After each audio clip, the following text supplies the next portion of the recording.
Halo, selamat sore teman-teman semua. Kita berada di sesi talk terakhir untuk hari kedua dari Python ID 2021. Semoga teman-teman masih semangat ya, walaupun ini adalah talk terakhir. Kita sudah ada Mas Radikal Rahman Wahid. Ini dipanggil Mas Ikal. Beliau seorang data scientist di Media Analytics. Nah, Mas Ikal ini dia berpengalaman di Python for research and production purpose. Sekarang bekerja sebagai data scientist di Media Analytics yang berlokasi di DI Yogyakarta. Nah, title talk untuk kali ini adalah Fooling Your Deep Neural Network with Sports Attacks. Oke, sebelumnya saya ingatkan kepada teman-teman jika nanti ada pertanyaan atau ingin didiskusikan bersama Mas Ikal, boleh langsung drop pertanyaan atau bahan diskusinya di chat box di bawah, karena nanti akan kita adakan sesi Q&A. Oke.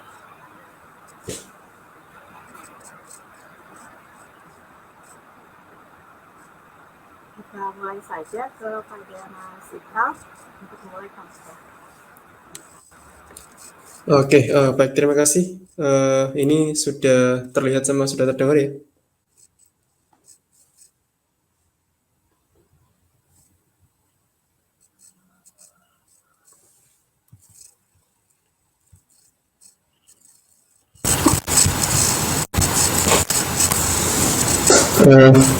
Baik. Sebentar.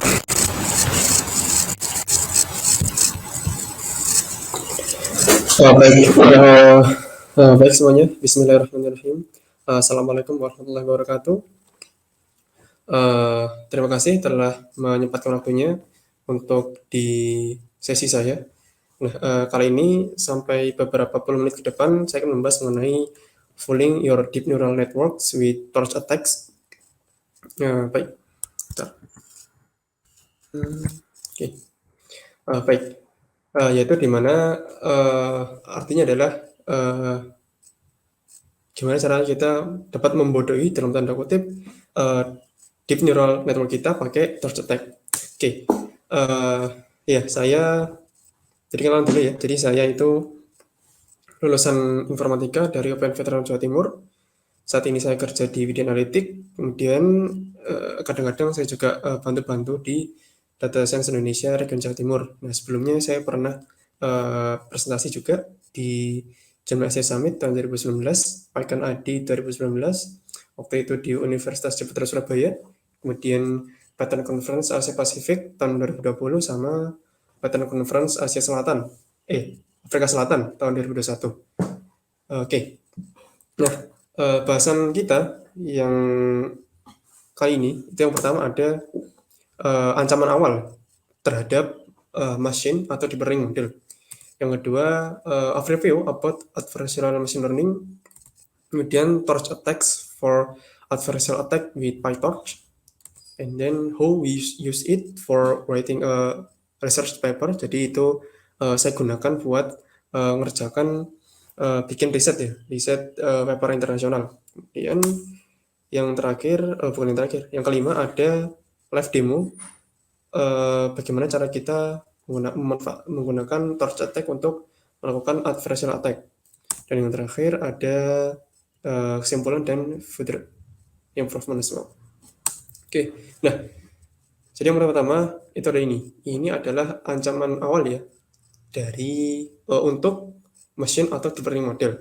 Nah, ada paper yang berjudul Intriguing Properties of Neural Networks, di mana paper ini ditulis oleh Christian Szegedy et al.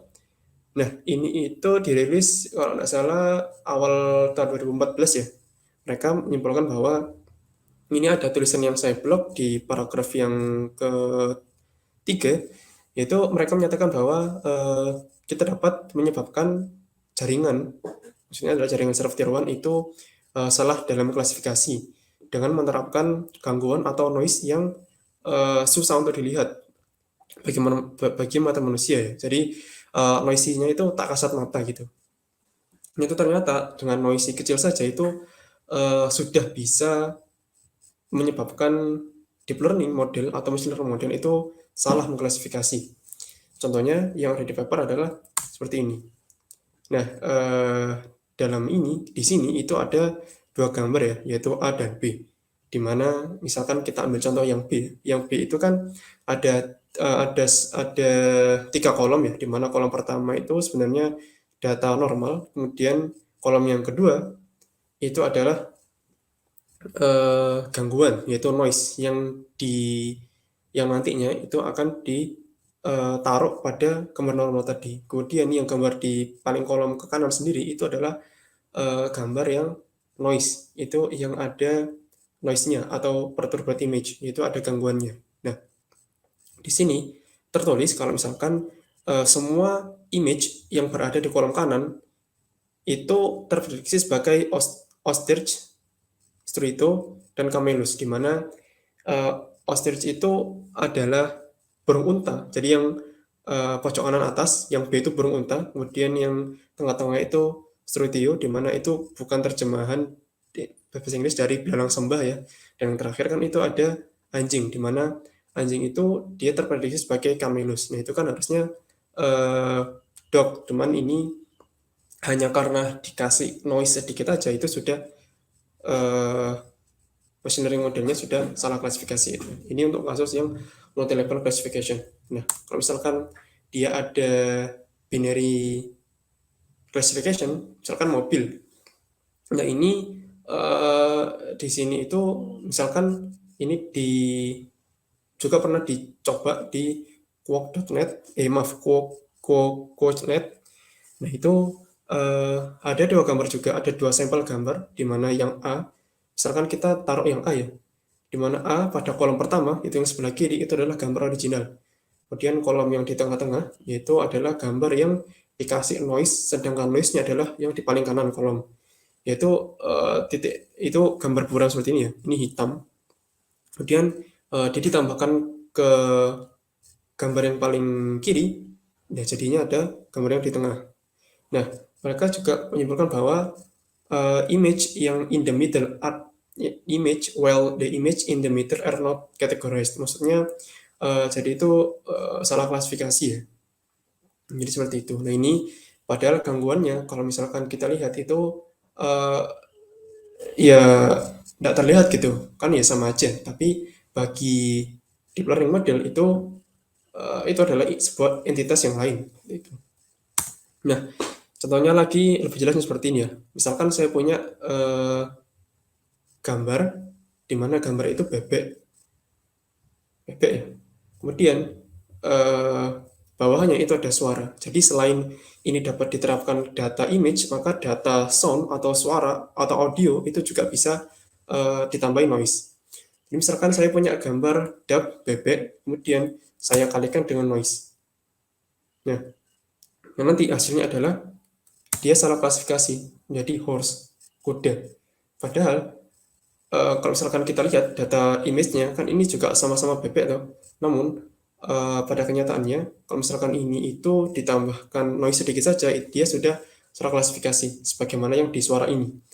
Yang pertama suaranya how are you ditambahin noise sedikit jadi open the door. Maka kan itu beda ya, dimana pertama ini kalimat tanya, kemudian hasilnya adalah kalimat perintah seperti itu. Maka ini nanti bisa menyebabkan si machine learning model itu salah dalam melakukan klasifikasi.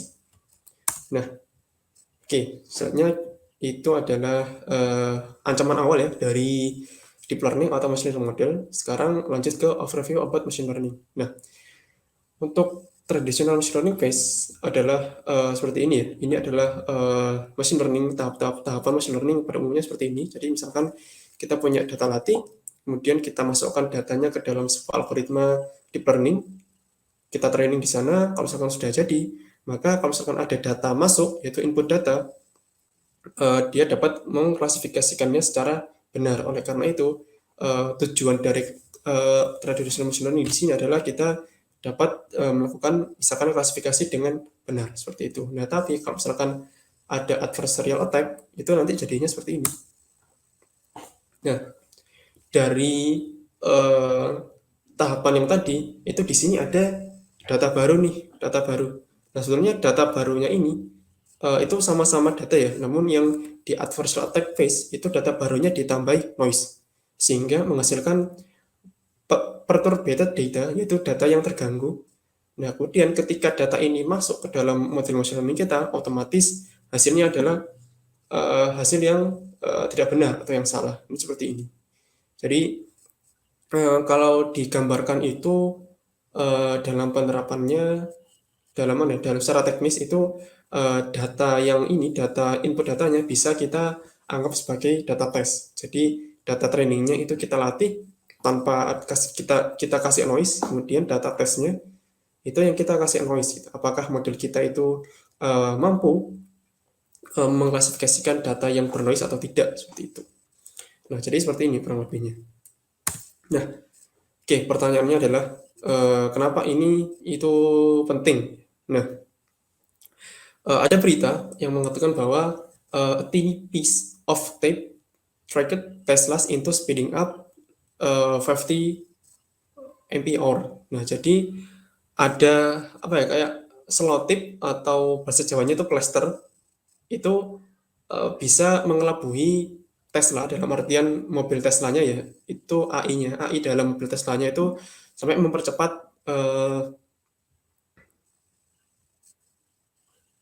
kecepatan mobil sampai 60 km per jam, maaf 5 mph. Nah, kemudian itu ini maksudnya gimana? Maksudnya adalah seperti ini.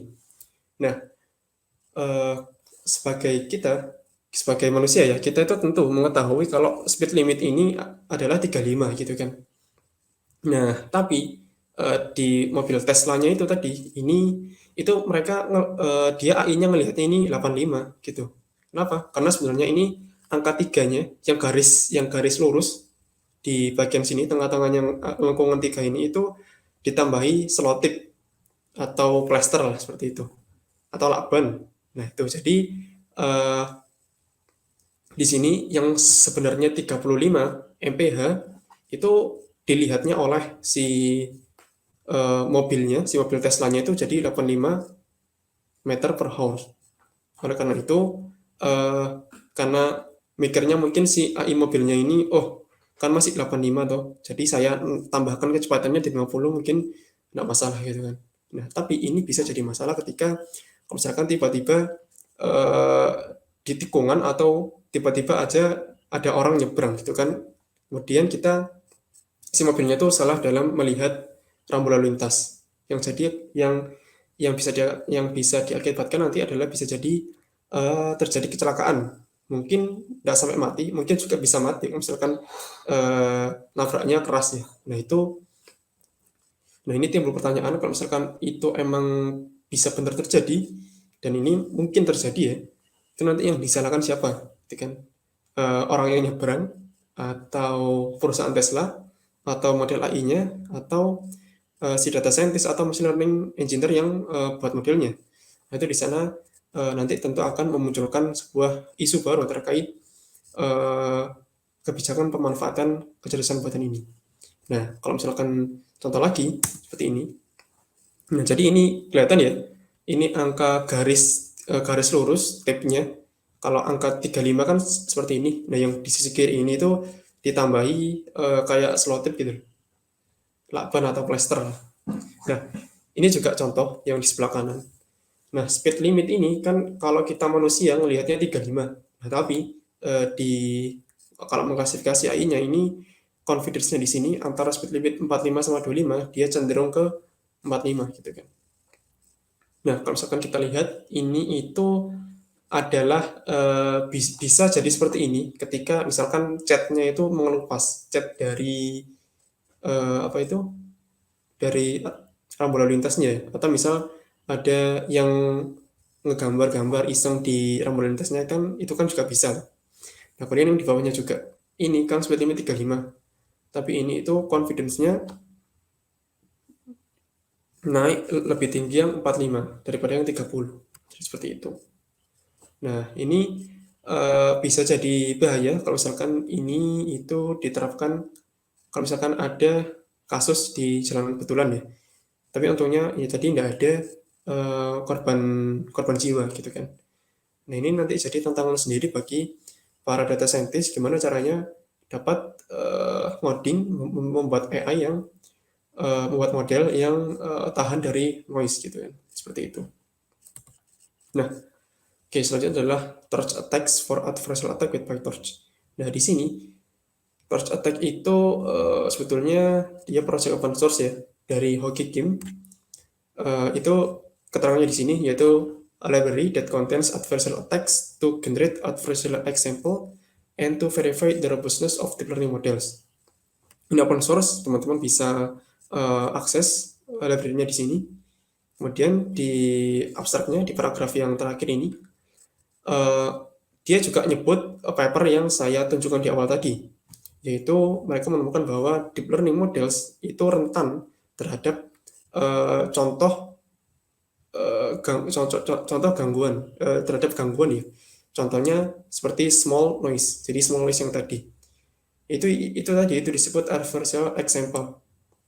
Nah, tentu various adversarial attacks have been continuously proposed. Jadi in this technical report, maka di paper yang ini, paper yang mengusung torch attack itu mereka menyediakan beberapa metode adversarial attack yang dapat digunakan waktu modeling. Nah, oke, untuk penggunaannya itu cukup sederhana. Jadi misalkan kita ini import torch attack, kemudian kita pakai metode PGD. Nah, kemudian itu nanti ya tinggal ini masukkan ke dalam variable ATK, kemudian ATK image.label, di mana variable ADF underscore images ini sudah menampung image yang ada noise-nya seperti itu.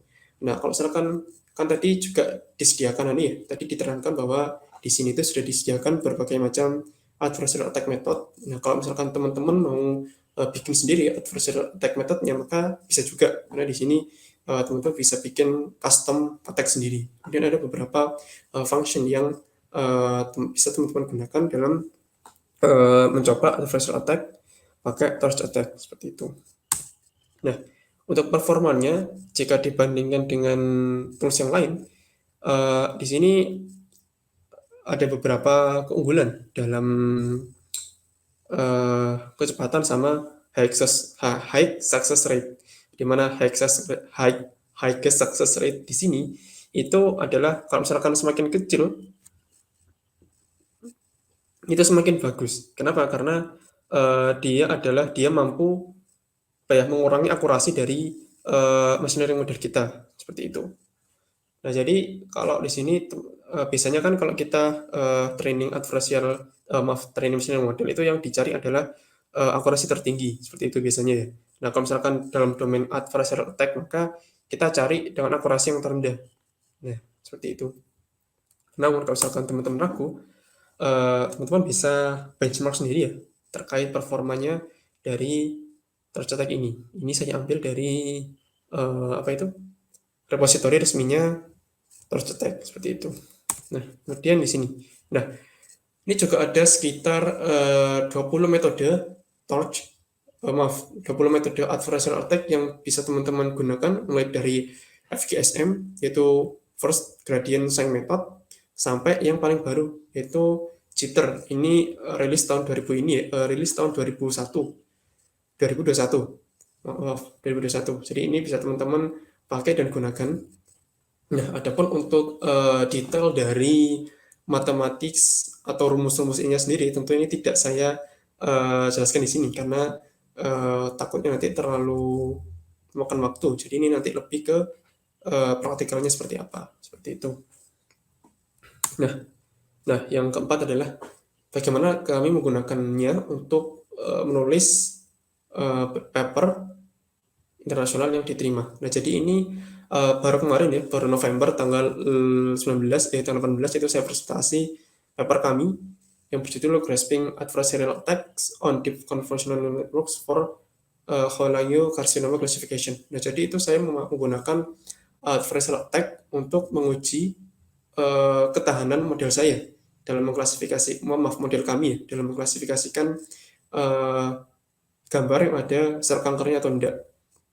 Nah, ini di sini saya berterima kasih kepada teman saya, Lily, karena dia sudah membantu terkait pengurusan paper ini.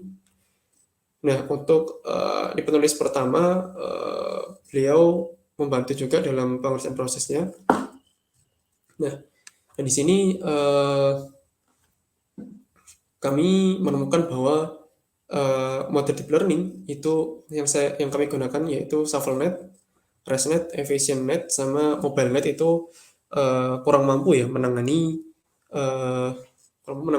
noise yang kami yang kami produce dari touch attack. Jadi setelah klasifikasinya berjalan normal, nah itu nanti kami tambahkan noise di tes datanya. Nah, dengan tes data yang noises tadi itu tadi, apakah modelnya itu akurasinya akan tetap atau tidak? Oh, ternyata berkurang drastis seperti itu. Maka pada further improvement itu dapat ditambahkan, harusnya si model ini itu dapat kuat menangani serangan berupa image atau data yang ada noise-nya seperti itu. Jadi meskipun datanya ada noise maupun tidak ada noise itu harus tetap bisa diklasifikasikan secara benar seperti itu. Nah, oke.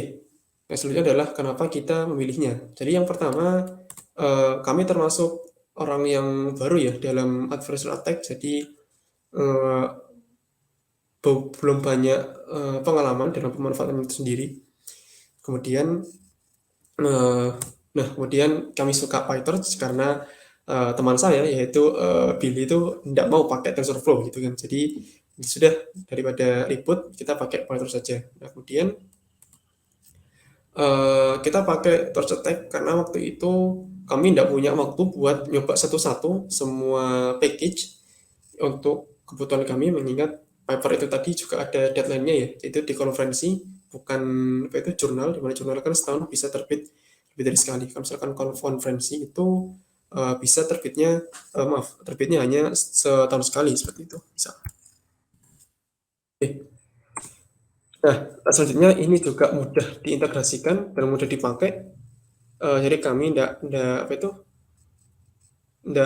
banyak kesusahan dalam menggunakannya. Nah, kemudian kami gunakan untuk tujuan riset saja, jadi belum masuk ke production. Oke, selanjutnya kita coba praktek ya.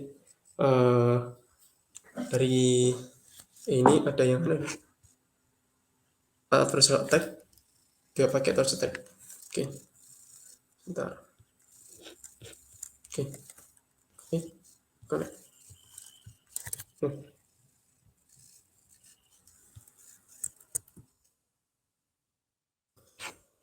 Sebentar. Oke, sip. Nah, jadi ini jadi tadi sudah saya latih ya, sudah saya jalankan ini codingannya. Mungkin nanti saya cuma ngeran-ngeran aja gitu. Kalau misalkan kita ngoding dari awal kan nanti takutnya waktunya tidak cukup. Nah, juga saya sudah bikin modul simple modul di mana nanti jadi inti codingannya itu ada di sini, di image process di modul helper ini. Jangan khawatir, nanti codingannya sudah saya taruh di GitHub, bisa teman-teman lihat. Nah, untuk torch attack-nya saya pakai FGSM. Nah, pertama setelah diimport, kita atur device dan seed-nya. Kemudian kita proses datanya. Kemudian ini buat label changer. Nah, di datanya terus seperti ini. Jadi ini kita akan nyoba nyerang model yang modelnya digunakan untuk mengklasifikasi kucing dan anjing. Yang ini contoh sederhananya aja ya. Jadi datanya ada seperti ini. Misalkan ini cat, ini dog, kemudian dog lagi cat, sampai yang terakhir adalah dog. Nah, jadi nanti kita ingin tahu kalau misalkan setelah diserang model kita, apakah dia akurasinya tetap atau tidak. Nah, di sini saya pakai ShuffleNet ya, dimana ini termasuk salah satu deep learning model. yang sudah disediakan oleh PyTorch itu sendiri. Ini saya atur pre-trainingnya true biar trainingnya tidak lama-lama gitu kan. Nah kemudian ini saya latih modelnya secara normal gitu kan, dimana batch trainnya ada 100, kemudian data trainnya adalah train data yang saya masukkan di sini tadi. Nah ini train data, test data, kemudian epochnya 25, modelnya ShuffleNet, loss fn-nya ini itu sudah ada di sini. Kemudian optimizernya juga ada di sini, yaitu pakai Adam. Nah, jadi untuk ini train model yang biasa ya. Saya yakin teman-teman yang pernah nyoba PyTorch atau pernah pakai PyTorch sudah tahu gimana alurnya.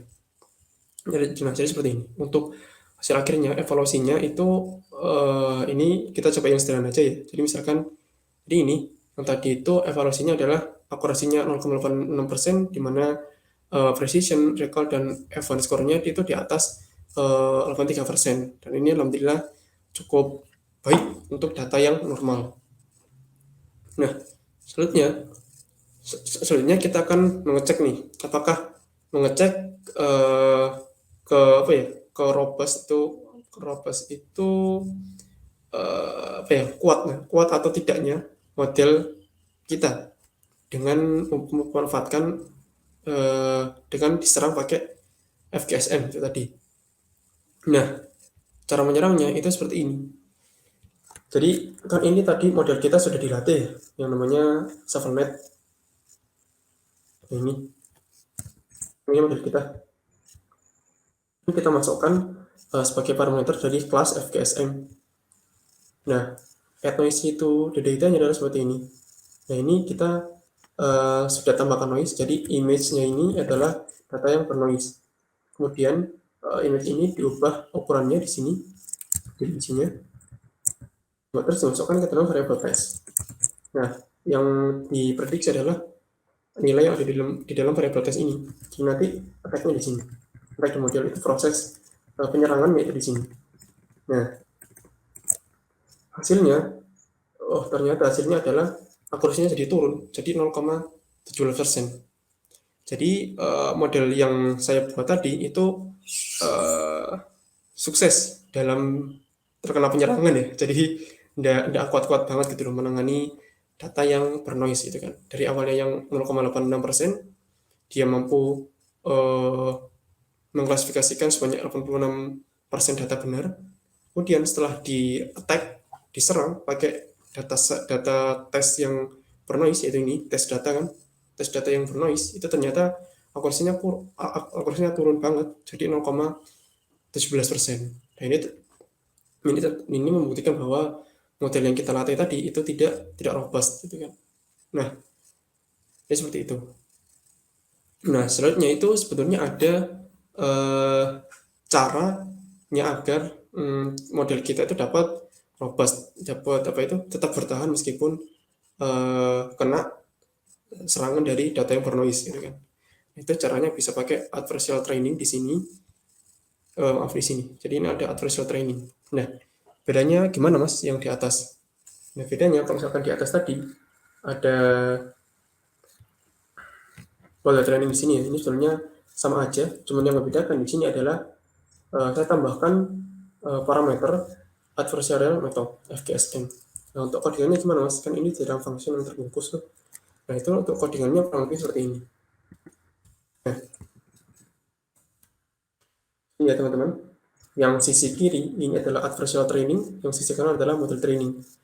Nah, yang membedakan itu untuk yang adversarial training itu di sini.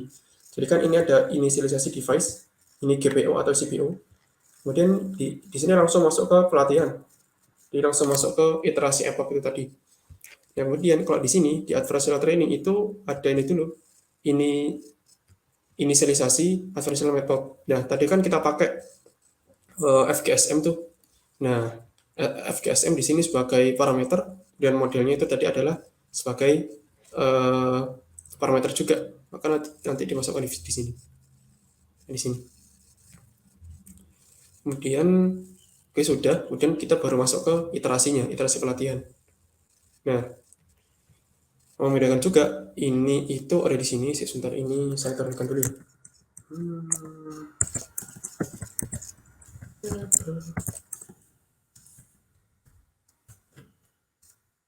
Sorry. Oke. Kemudian, nah, bedanya di sini ada bagian add noisy to images. Nah, kalau yang di kanan kan ada image biasa, di sini dia image biasa. Nah, ini kita ada bagian nambah noise ke image-nya. Nah, setelah itu kan ini masuk ke dalam sini, kemudian dia diubah dimensinya, kemudian dia masukkan ke dalam variable train, di mana ini pada bagian ini attack the model. Kalau yang di model pelatihan biasa itu tidak ada, karena kita tidak nyerang data apa itu, data latihnya, kan ini adversarial training gitu. Bukan nyerang, saya lebih tepatnya mengenali, kan ini proses training. Nah, untuk selanjutnya sama aja, sampai sini itu sudah sama semua kayak apa itu proses pelatihan pada PyTorch biasa. Ini itu adalah isi dari adversarial training yang saya pakai di sini. Nah, seperti ini. Jadi bedanya cuma di situ aja sih. Nah, kemudian nah ini ketika proses pelatihan sudah selesai gitu kan, tentu kita kita mengevaluasi sama data normalnya seperti apa. Nah, ternyata meskipun dia itu dilatih pakai adversarial training itu ke sebentar, sebentar. Ini tuh ada evaluated with normal data. Jadi kita kan tadi itu sudah training sini. Jadi outputnya adalah robust ShuffleNet V2. Nah, ini jadi tes data yang normal. Nah, model testing ini nanti pakai ini, yaitu robust ShuffleNet 2 yang sudah dilatih tadi, kemudian pakai data tes juga. Nah, untungnya ini akurasinya bagus. Kenapa? Karena datanya masih normal, belum ada noise-nya. Selanjutnya kita nilai dengan pertumpar data, yaitu data yang ada noise-nya tadi, ada yang gangguan. Nah, untuk prosesnya itu sama sih seperti ini. Nah, jadi pertama-tama ini sebentar. Nah, kita initialisasi dulu metode adversarial attack-nya. Kemudian sama seperti yang tadi, di sini add noisy itu ada di kita bagian ini ya. Ini tes data ya, data tes. Dan setelah sudah, maka nanti ini masuk ke dalam sini. Nah, jadi ini bagian attack the model. Nah, harusnya kalau misalkan dia sudah dilatih dalam adversarial training, maka otomatis hasilnya itu lebih baik daripada yang sebelumnya. Yang sebelumnya kan tadi itu 0,17an ya. Nah, ini harusnya naik sih. Dan alhamdulillahnya naik, cuman tidak banyak, itu cuma sekitar 40% aja. Nah, di sini menunjukkan bahwa pelatihan pakai adversarial training itu memberikan dampak, cuman tidak signifikan banget gitu. Jadi harusnya kan ini naiknya tinggi ya, sebagaimana yang sebelumnya. Misalkan 86%, karena dia sudah di training di adversarial training itu tadi kan. Nah, tapi ini ada ternyata tidak seampuh ketika dia diuji pada data normal gitu kan. Nah, ini bisa menjadi PR bagi teman-teman data scientist atau machine learning engineer, gimana caranya kita bikin model kita itu kuat dari serangan gambar yang bernoise tadi. Nah, ini contohnya, saya langsung tunjukkan ke sini aja. Nah, jadi bedanya apa sih gitu kan? Bedanya data yang terganggu sama data yang normal itu gimana? Nah, misalkan teman-teman lihat di sini, ini adalah yang di kanan itu adalah gambar yang normal ya, yang tidak ada noise-nya, dan dia itu terklasifikasi benar, yaitu dog. Nah, kalau misalkan di gambar yang kiri itu adalah gambar yang ada noise-nya ya, dan itu terklasifikasikan sebagai cat gitu kan. Nah, kan padahal kalau dari kita lihat secara sekilas kan ya sama aja. Ini gambar anjing, harusnya si machine learning modelnya itu tahu kalau misalkan ini itu anjing. Tapi modelnya itu salah. Ini terklasifikasikan sebagai cat, kucing. Kenapa? Karena ada noise-nya di gambar itu tadi. Nah, jadi ini perbedaan gambar yang normal sama gambar yang noise. Ini sebenarnya apa itu di zoom ya, jadi agak pecah-pecah gitu kan. Tapi nggak apa. Dengan ini kita tahu nih perbedaannya yang mana yang eh, gambar yang ada noise-nya sama gambar yang tidak ada noise-nya. Nah, seperti itu. Oke, kita kembali lagi ke presentasi.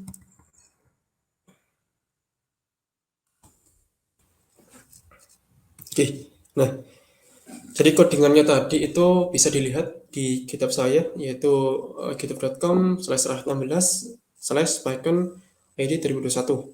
Itu bisa teman-teman lihat di sana. Jadi silakan teman-teman coba, teman-teman pelajari dari praktek yang barusan saya tunjukkan itu tadi. Oke, jadi kesimpulan. Oke, kesimpulannya yang pertama adalah adversarial attack is to attack the model. Jadi by using the perturbed data, and adversarial defense is to defend your model from perturbed data. Jadi serangan adversarial itu adalah untuk nyerang model kita pakai data yang kotor atau terganggu atau yang ada noise-nya. Sedangkan adversarial defense, pertahanan adversarial itu adalah untuk mempertahankan modelmu dari data yang ternoise atau terganggu itu tadi. Nah, kemudian pakai aja touch attack kalau kamu mau solusi yang mudah, itu plug and play, itu solusi yang mudah ya, untuk solusi mudah atau membuat research paper itu. Karena sebelumnya alhamdulillah kami berhasil uh, presentasinya di alhamdulillah kami berhasil publish ya, di presentasi nantinya dipublish itu di Romania yang itu tadi. Kemudian, nah ini yang hal penting bahwa kami belum pernah pakai ini untuk tujuan produksi. Jadi ini hanya sebatas di riset saja. Jadi untuk pertanyaan terkait gimana gunanya, kami belum tahu ya, karena belum nyoba juga dan belum ada kebutuhan penggunaan ini diproduksi.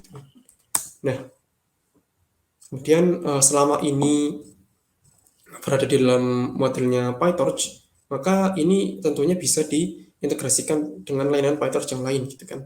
Kalau misalkan teman-teman buka repository TorchAttack, maka di sana nanti teman-teman bisa lihat tuh, ternyata dia itu cuma mengubah rumus matematikanya ke dalam bentuk codingan. Jadi seperti itu. Oke.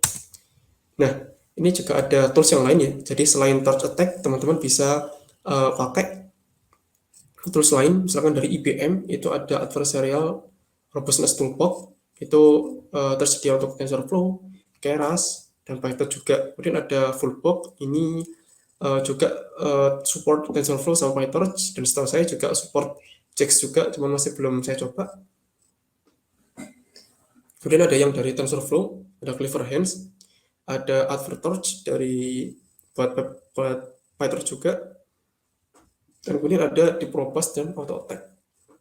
Jadi seperti itu. Jadi teman-teman silahkan nyoba buat main-main atau mungkin buat hal lainnya. Dan setahu saya ini topik yang cukup bagus kalau misalkan teman-teman mau bikin skripsi, tesis atau disertasi S3. Oke, sekian dari saya. Kalau lebihnya maaf. Pertanyaan dipersilakan. Terima kasih.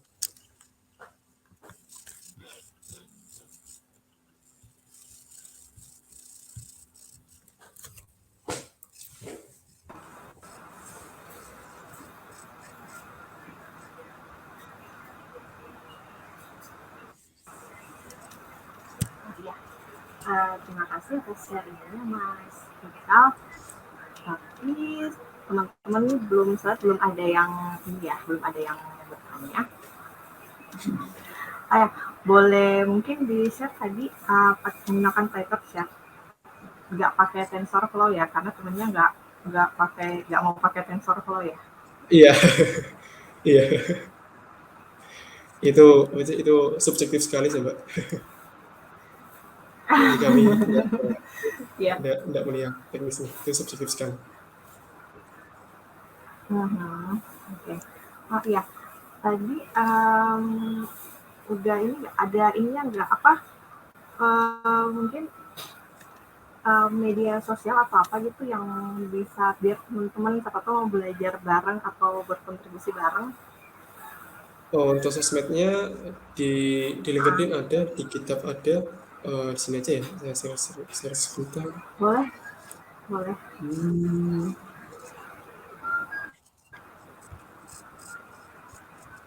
Itu di sini sih. Saya seringnya di sini. Sebentar.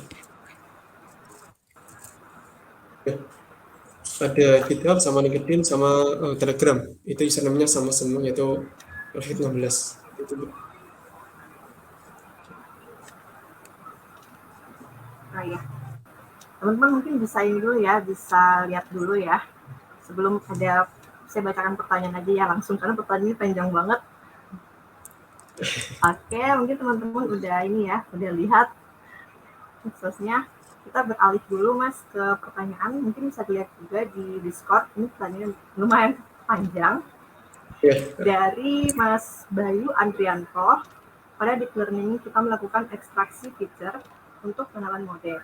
Kira-kira noise yang ditambahkan ini, apakah sebenarnya menambah fitur khusus tertentu atau random? Misal untuk kasus tadi, kita menambah fitur cat pada gambar dog, sehingga dog dikenali sebagai cat. Pertanyaan iya, oke.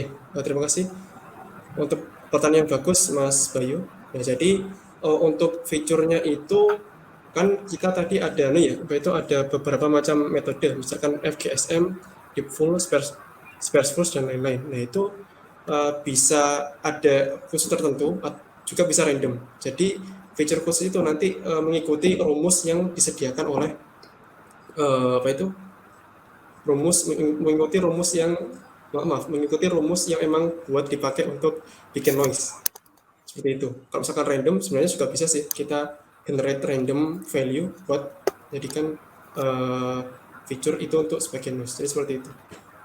Bisa khusus, bisa random. Oke, semoga udah jelas ya untuk Mas Bayu. Kita beralih ke pertanyaan kedua, ada dari Mas Ari Nasibudin. Materinya keren dan inspiratif Mas. Ya bener-bener banget keren. Kalau adversarial attack untuk kasus teks sendiri itu bagaimana? Untuk kasus teks sendiri itu bisa juga. Contohnya tadi kan bahkan tidak hanya teks tapi audio juga bisa ada. Namun untuk hands-on-nya sendiri saya belum pernah coba. Jadi saya tidak ada pengetahuan lebih mendalam terkait hal tersebut. Seperti itu Mas. Mohon maaf ya. Oke. Kita masih dapat yang lagi. Ini udah cukup ya. Oke. Ya. Terima kasih untuk Mas Iqbal yang sudah bersedia untuk berbagi pengetahuan kepada teman-teman di Python Indonesia 2021 ini. Semoga di kesempatan selanjutnya bisa berbagi lagi. Dan teman-teman jangan lupa bisa memberikan mungkin sepatah dua patah kata dituliskan untuk stikernya kita Mas Iqbal melalui link yang sudah saya tampilkan. Jadi teman-teman udah tahu linknya juga ya, give words to the speakers. Itu bisa milih Radikal Rahman sebagai speakernya. Oke, terima kasih Mas Iqbal atas waktunya. Terima kasih juga sudah memberikan insight-nya. Terima kasih. Selamat sore. Ya, selamat sore.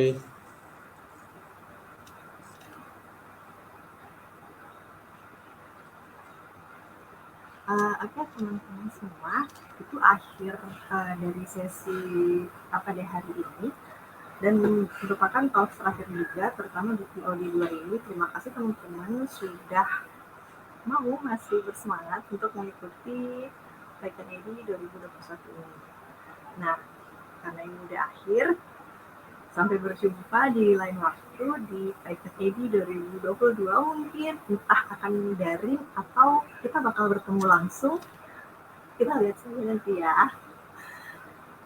Saya Nita sebagai moderator dan ada Hilmi yang membantu saya sebagai komoderator.